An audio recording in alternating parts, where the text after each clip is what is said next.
السلام عليكم، ازيكم يا حبايبي؟ عاملين ايه؟ معانا فيديو النهارده. برج فلكي سيغادر الفقر ويصبح من الاثرياء مع بدايه سبتمبر حسب توقعات خبيره الفلك ليلى عبد اللطيف. الحظ المالي يبتسم لمواليد برج الجدي. تتنبأ ليلى عبد اللطيف بأن مواليد برج الجدي سيشهدون طفرة مالية غير مسبوقة مع بداية شهر سبتمبر.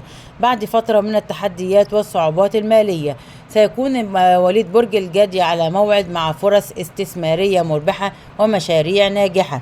قد يحصلون على عروض غير عمل قد يحصلون على عروض عمل مغرية أو يتلقون مكافآت مالية لم يكونوا يتوقعونها. الأوضاع الفلكية تشير إلى دعم كواكب المال والنجاح للجدي، مما يفتح أمامهم أبواب الثروة والازدهار. تغيرات كبيرة في حياة مواليد برج الجدي. بالإضافة إلى الحظ المالي، تشير توقعات ليلى عبد اللطيف إلى أن مواليد برج الجدي سيشهدون تغيرات كبيرة في حياتهم الشخصية والمهنية. فبعد سنوات من المثابرة والعمل الجاد، سيبدأون في جنى ثمار جهودهم، مما يعززهم من ثقتهم بأنفسهم ويدفعهم نحو تحقيق المزيد من الأهداف. هذا النجاح المالي سيؤثر بشكل إيجابي على حياتهم الاجتماعية والعائلية، مما يجعلهم يعيشون فترة من الاستقرار والرفاهية. نصائح ملكة الفلك ليلى عبد اللطيف لمواليد برج الجدي.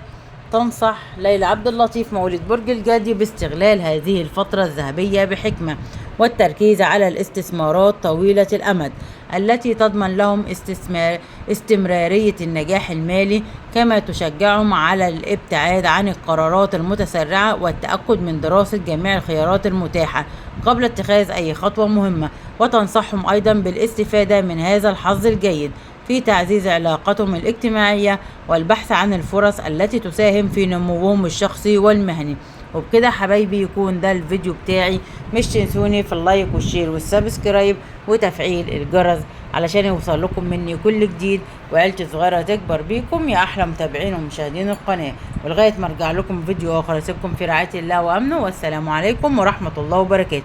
لايك وشير وسبسكرايب. لبرج فلكي سيغادر الفقر ويصبح من الأثرياء مع بداية سبتمبر حسب توقعات ليلى عبد اللطيف هو برج الجدي. لايك وشير وسبسكرايب.